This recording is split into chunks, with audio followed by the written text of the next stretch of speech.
Hello, and welcome to Dr. Mercola's Cellular Wisdom, where we unlock the microscopic secrets of health that somehow manage to cause large-scale confusion. I'm Ethan Foster, the moderately enthusiastic observer of life's grand parade. People say my humor is dry, but honestly, I just don't like to sweat. Today I'm accompanied by a partner in crime who has wit sharper than a freshly honed scalpel. I'm Alara Sky, delighted to be the scalpel in your metaphorical operating room, Ethan. I figure if we're going to talk about the intricacies of health, we might as well do it with a glint in our eye. Plus, I find that a well-placed zinger goes nicely with a discussion on gut microbes. It sets the stage so our friendly bacteria don't feel lonely. They do say laughter is the best medicine, though I'm sure some might quibble that certain life-threatening situations still require, actual medicine. But since we're diving into a topic that's become alarmingly common, inflammatory bowel disease in young folks, I think we can lighten the load without trivializing it. Welcome to the conversation, everyone. Today, we are tackling the rise of IBD among the youth in the United States. More specifically, we're looking at Crohn's disease, ulcerative colitis, and all the delightful baggage that comes along, like chronic inflammation and gut turmoil. If that doesn't sound like your idea of a good time, fear not, because Ethan and I are here to make it at least moderately enjoyable, or at least less soul-crushing. Think of it as comedic relief from an otherwise uncomfortable conversation. That's precisely my function. If you're rolling your eyes wondering, why discuss this now? It's because a study found that 129 kids under 20 in the US currently have IBD. That's not just a random number we plucked out of the air to sound official. It is an alarm bell telling us this issue is bigger and more widespread than we might think. And the fun doesn't stop there. Crohn's and ulcerative colitis each come with a smorgasbord of symptoms: severe abdominal pain, diarrhea that just won't quit, fatigue, weight loss, you name it. Because clearly, we all dream of daily visits to the bathroom that are so frequent, we start naming the toilet seat. Now, adding insult to injury, the prevalence of these conditions has skyrocketed, with adult cases increasing by 123% and pediatric cases by 133% from 2007 to 2016. It's like a chart you'd rather not see going up. I can think of many things that would be more fun to watch increase. Savings accounts, for example, or the number of times my dog listens when I call him. But no, apparently we're seeing a surge in chronic inflammation of the gut. And it's not just the children who are impacted. This also places substantial emotional and financial burdens on families. Maybe we should consider creating IBD bingo for hospital waiting rooms. That might at least take the edge off. Bingo jokes aside, the condition is no laughing matter for those who have to endure it, though that doesn't mean we can't bring some levity here. One crucial piece of info is that diagnosing IBD can be tricky. Doctors do colonoscopies and MRIs, but early stages of IBD sometimes look suspiciously like other gastrointestinal problems. Then you add in the fact that insurance or lack thereof can complicate how quickly you can even be tested. The result is often a complicated, not-so-fun puzzle. Missing a piece is a lot easier than completing the entire picture. We love puzzles, but not these kinds. It reminds me of assembling a 2,000-piece jigsaw of a snowstorm in Antarctica. Every piece looks the same, and by the end, you can't tell if you've made progress or are looking at the floor. All that to say, IBD diagnosis can leave patients feeling uncertain.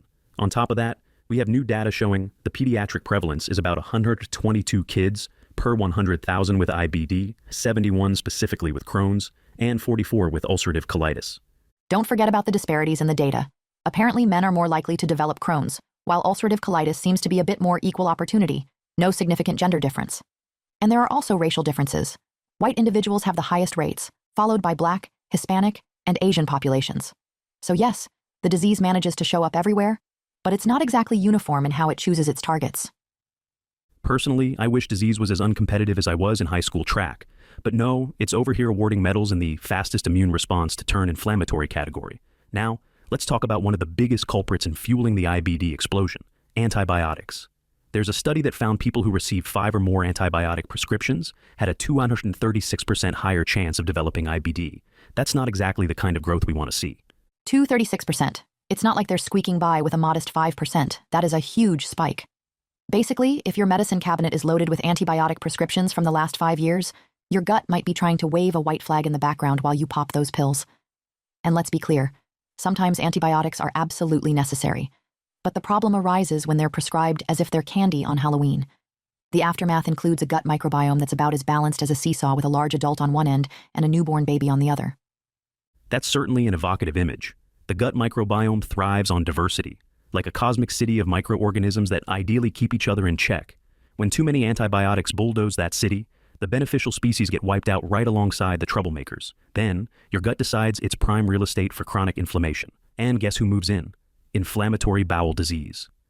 Add in the fact that we're seeing more antibiotic overuse among older adults too, and you see a pattern. It's not reserved just for the kids. Basically, no matter your age, if you hit your gut with antibiotic after antibiotic, you're rolling out the red carpet for IBD risk. Sure, we want to treat legitimate infections, but do we really need broad-spectrum bombs for every sniffle? Our microbiome begs to differ. It's a big question. Meanwhile, let's move on to this concept of gut inflammation from the perspective of mitochondrial function. Now, this may sound like we're blending biology class with a late-night talk show, but apparently it's crucial. Mitochondria, those famous powerhouses of the cell, are like the electrical grid for your tissues. When they get dysfunctional, everything from your heart to your gut can short-circuit. But specifically in the colon, when mitochondrial energy production is compromised, the colon cells can't maintain those tight junctions. Oxygen seeps into the colon, wreaking havoc for anaerobic, beneficial bacteria. Suddenly, those friendly bacteria encounter an environment that's literally toxic to them. Meanwhile, opportunistic pathogens, the type that have no qualms about crashing a party uninvited, jump in. Because who doesn't love a good party in the gut, especially if you're a pathogenic bacterium that thrives in an oxygen-infused environment? Next thing you know, we have dysbiosis, that fancy word meaning your gut microbe community is all out of whack. Then you get leaky gut, microscopic holes in the intestinal lining that let proteins and oxygen get into places they shouldn't be. It's basically the Trojan horse scenario, minus the wooden horse. Instead, we have oxygen infiltration. I'm guessing that's less romantic than ancient mythology. Way less romantic. So these toxins, these wayward proteins, it all adds up to chronic inflammation. And once that cycle starts, you can't just toss in a random probiotic and call it a day. Because if the beneficial bacteria can't handle the oxygen levels in your gut, that probiotic is going to meet the same fate as any microbe that can't survive in that environment. Gone. Right, so the next question is, how do we fix this? According to Dr. Mercola's insights, we need to focus on eliminating mitochondrial toxins so that colon cells, or colonocytes, regain their capacity to keep oxygen out. When that happens, beneficial bacteria can set up camp again because the environment is once more oxygen-free, which is how they thrive. One of the first steps is identifying and removing mitochondrial poisons from your daily life. That list includes excess linoleic acid. Think seed oils like soybean, canola, corn, and the entire pantheon of ultra-processed cooking oils. Also, plastic chemicals that disrupt hormones, and the ever-present EMFs, electromagnetic fields from your phone, Wi-Fi, and so on. Each one may seem small, but pile them up day after day, and your mitochondria might start filing complaints. I can see the mitochondria forming a union, threatening to strike unless we cut back on seed oils and worthless Netflix binges with our phones glued to our faces. The real tragedy is that a ton of processed foods contain these cheap oils. They're everywhere. Restaurants, packaged snacks, you name it. So it's a challenge to reduce them. But apparently, if we want our gut cells to function, we might have to figure out how to befriend butter or coconut oil instead. Coconut oil, avocado oil, grass-fed butter, there are better fats out there. It's all about giving your mitochondria a shot at working properly. Because once your colon cells can do their job, you can reintroduce beneficial bacteria. But here's another kicker. Not all probiotics are created equal. If you take a supplement and it dissolves before it reaches the colon, it's basically a doomed mission. Enter technology like timed-release capsules or microencapsulation, or in layman's terms, a protective shell that prevents the poor little beneficial bacteria from being roasted by oxygen in your small intestine. It's not just a marketing gimmick. It's crucial for those bacteria to arrive alive. So the standard approach, picking up a random probiotic from the supermarket shelf, might not cut it, especially if you're dealing with the complexities of IBD. We have a more robust plan needed. Reduce mitochondrial toxins, ensure healthy energy production in your colon cells, then carefully introduce gut-friendly bacteria that can reestablish a balanced environment. Dr. Mercola also highlights a special microbe called Akkermansia mucinifera. This critter is essential for a healthy microbiome, especially in the colon. But guess what? If your diet is packed with seed oils, your colon environment might be as welcoming to Akkermansia as an Arctic glacier is to palm trees. Precisely. That's why you have to go through a period, he suggests about 6 months, where you cut out those seed oils. Let your body recover some mitochondrial function. Then Akkermansia has a fighting chance. Otherwise, you're just flushing good money down the drain by supplementing with a bacterium that can't survive in your current gut environment. It's sort of like redecorating your house before you fix the leaky roof. The new furniture is going to get soaked if you haven't dealt with the real problem. And the real problem in this scenario is that your mitochondria have no power to keep the colon an oxygen-free zone for these bacteria. Now, let's not forget the antibiotic side of the story. Sometimes you absolutely need an antibiotic. But if you're done with that course, one potential way to counter the negative effects is to take Saccharomyces boulardii, which is a beneficial yeast. It can survive the antibiotic onslaught more effectively than typical bacteria-based probiotics. Yes, it's like a rebound friend who gets you back on your feet after a rough patch. If your antibiotic ended up nuking your gut flora, Saccharomyces boulardii can step in to keep your digestive tract from descending into chaos while you rebuild the rest of your microbiome. Chaos is exactly right. Also, let's bring in vitamin D, the sunshine hormone. Many of us know it's important for immune function, but it's also key for gut health. The catch is that if you still have loads of seed oil in your skin, direct sun exposure can lead to damage because the UV interacts poorly with all that linoleic acid in your tissues.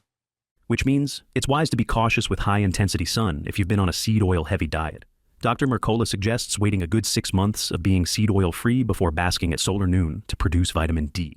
That's because you want to reduce the risk of inflammatory reactions in your skin. Meanwhile, that doesn't mean you avoid the sun entirely. You can still go outside, just be strategic. Maybe not at peak sun hours if your body is still loaded with these oils. After about 6 months, your body might have cleared enough of it so that you don't risk the same inflammatory chain reaction every time you step outside. I do wonder about the timeline. Some people say it can take up to 2 years to fully rid your tissues of seed oils. That's a big chunk of time, but partial improvements along the way can make a real difference. We don't need absolute zero in your tissues to see some health benefits. Right. That's the good news. You don't have to be perfect, just better than you were. And then there's the option of supplementing vitamin D if you can't get enough from the sun. But in that scenario, you still want to aim for an optimal level in your blood, somewhere around 60 to 80 nmol. That's a sweet spot for overall health, immune function, and gut health. Not too low, not so high that your body wonders if you move to the surface of the sun. So let's circle back. IBD is on the rise among younger populations. Antibiotic overuse is a massive contributor to that. Mitochondrial health is at the root of controlling how much oxygen leaks into the gut. If the colon gets too oxygen-rich, beneficial anaerobic bacteria can't survive, leading to dysbiosis. Then we have strategies. Eliminate mitochondrial toxins like seed oils, plastics, and EMFs. Reintroduce healthy carbs gradually. Consider special probiotics like Akkermansia in the right environment. Use Saccharomyces boulardii post-antibiotics to mitigate side effects. And optimize vitamin D levels. That about sum it up? Yes, that's our grand orchestra in a single breath. And we're not asking people to memorize a bullet list. It's more about understanding the big picture. Your gut is a complex ecosystem that depends on your daily choices. If you want to keep it in harmony, you have to treat it right, starting with your mitochondria. Once your colon cells are fully powered, they can maintain the environment that beneficial bacteria need. It's the foundation on which all other gut health strategies rest. I like to think of it as an elaborate board game. You don't just move one piece and call it a day. You have to plan multiple steps ahead because every choice can ripple through the entire system. And no, the solution is not found in just a single magic pill or a random herbal tea, no matter how good that tea might taste. In short, synergy matters. Exactly. It's also worth noting that anyone dealing with IBD should be particularly mindful of their carbohydrate intake. Some well-meaning individuals will say, gotta get more fiber. But if your gut is really compromised, dumping loads of fiber can aggravate things. Sometimes, short-term reliance on simpler carbs like white rice or whole fruits is gentler on the gut as it tries to rebuild. It's so easy to assume that more fiber is always better, but if your microbiome is a dumpster fire, you might not want to keep throwing logs onto it. Instead, carefully fueling your body with carbs that are less irritating can help. Then, once the gut is in better shape, you can gradually introduce more fibrous foods. And that's a big point. These steps are often best done in phases. People sometimes want a quick fix, but you don't fix something like IBD overnight. It's a process. And yes, that might feel like a bummer in a world where we all want that immediate satisfaction of tapping a phone app and having food magically appear at our doorstep. But that's not how the gut works. Though, if there was an app for instant gut healing, it'd probably be the top download on every platform. Meanwhile, we'll rely on old-school methods, adjusting our diet, limiting toxins, and letting time do its thing. Of course, all this is for overall knowledge. We're not the just do this people, but it's nice to be aware of all these puzzle pieces. Indeed it is. And while we're at it, let's talk about antibiotic stewardship. If you go to a doctor for a minor issue, maybe it's worth asking if an antibiotic is truly necessary. Obviously, if you have a serious bacterial infection, you don't want to ignore it. But let's keep some perspective. Overusing antibiotics can lead to bigger problems later, like drastically higher risks for IBD. Perhaps the next time you're offered an antibiotic for something that might be viral, maybe you can have a conversation about waiting it out or trying a different approach. And there's more. The concept of environment. We mention EMFs, and some people might roll their eyes thinking it's tinfoil hat territory. But the idea is that prolonged exposure can have cumulative effects on your cells. We're surrounded by signals, Wi-Fi, phones, smart devices. The question is whether we can mitigate some of that, especially when dealing with a condition that's sensitive to any extra stressors on the body. Right. That might mean turning off your Wi-Fi router at night or keeping your phone away from your pillow. Small steps. It's not about living in a cave with no electricity, unless that's your preference. It's about understanding that your mitochondrial health can be affected by many factors, and you can control some of them without too much pain. Same goes for cleaning up your living environment to avoid endocrine disruptors. Plastic containers, chemicals, and personal care products, these can also add to the toxic load. Sure, one chemical-laden shampoo might not single-handedly cause IBD, but combine that with daily seed oils, sugar overload, round-the-clock EMF exposure, and 3 courses of antibiotics per year, and your poor cells will eventually call a strike. They'll be on a permanent lunch break, let's say. So if you make changes bit by bit, switch to glass containers, choose simpler personal care products, reduce seed oils, use safer cooking methods, limit antibiotic use, and address your environment, you're doing a lot to help that all-important mitochondrial function. In turn, your gut might give you a standing ovation, or at least a noticeable reduction in daily discomfort. A standing ovation from the gut is definitely on my bucket list. All jokes aside, it can be life-changing for people with IBD to finally get some relief. These aren't just theories. Many individuals find that once they fix their diet and environment, their symptoms improve dramatically. While IBD is chronic and complex, targeting that root cause in the mitochondria can be a game changer. Agreed. And let's face it, in modern society, we have so many challenges stacked against us. Stress alone can wreak havoc, and many of us are dealing with pretty high stress levels. That can further impact the gut through cortisol and other hormones. So it's not just about physically changing what you eat or removing toxins. It's also about balancing your overall lifestyle, because your body is an interconnected system. It sounds cliché, but the older I get, the more I see that it's true. So for those listening who might be dealing with IBD or know someone who is, the takeaway is that this condition doesn't exist in isolation. It is intimately tied to factors like antibiotic history, diet, environmental toxins, and vitamin D levels. And of course, the big underlying story is your mitochondria, those tiny but mighty organelles that set the stage for either robust health or a slow downward spiral. Which is why we call it cellular wisdom, right? We're trying to glean the knowledge from the micro-level processes that ultimately shape our macro-level well-being. When you look at it that way, it's a lot less mysterious and a lot more tangible. It can feel overwhelming, but it's actually empowering once you realize you have tools at your disposal. Empowering is a good word. You can make different choices today. Maybe you cook dinner with healthier oils, or you cut back on certain processed snacks, or you spend a little time in the sun in the late morning. Whatever small steps you can manage will help. They might not cure you overnight, but they can be part of that bigger shift. Absolutely. And if there's a single concept to remember, it's that your gut environment is the result of a continuous dance between your cells and your choices. If your mitochondria are dysfunctional, oxygen floods the colon, beneficial bacteria can't survive, and everything else goes downhill. So flipping that script is the name of the game.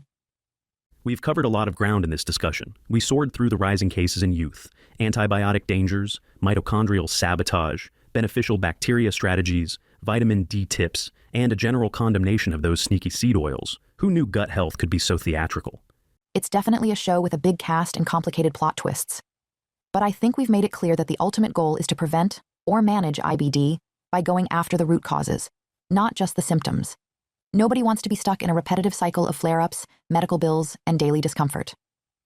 In that sense, we hope our conversation today sparks a few ideas. And if nothing else, you'll remember that taking 5 antibiotic prescriptions in a couple of years might not be the best plan for your gut, or that dousing everything you cook in seed oils is akin to giving your mitochondria a black eye, or that beneficial bacteria can be shy little things that need specialized packaging to survive the trip to your colon. Exactly. And maybe you'll remember me harping on the importance of vitamin D, or cautioning that you might want to hold off on midday sun for a while if you've been living on French fries, chips, and a side of battered fish. It's all connected, and that knowledge is a powerful tool. We love synergy, we love humor, and we definitely love the idea that we can shift the momentum of this alarming trend. Maybe we won't solve every aspect of IBD with a single podcast chat, but hopefully we've cleared a path for folks to see how they can approach it differently. I'd say so, and that about does it for us on this episode of Dr. Mercola's Cellular Wisdom. We might not have covered every single nuance, but we've definitely pried open the conversation and taken a deep look. Pun intended, because we're talking about the deep digestive tract. Don't groan too loudly. I'm proud of that pun. You wear your pun with pride, I'll just provide the stoic deadpan face to balance you out. Thanks for joining us, everybody. Remember, it's your body, your gut, and your daily decisions. Wishing you stronger mitochondria, happier bacteria, and fewer frantic sprints to the nearest restroom. We appreciate you tuning in. This has been Dr. Mercola's Cellular Wisdom, with Ethan and Alara reminding you that beneath all the science, the goal is to live a fuller, healthier life. May your gut be stable, your mitochondria well-fueled, and your humor forever intact. Catch you next time.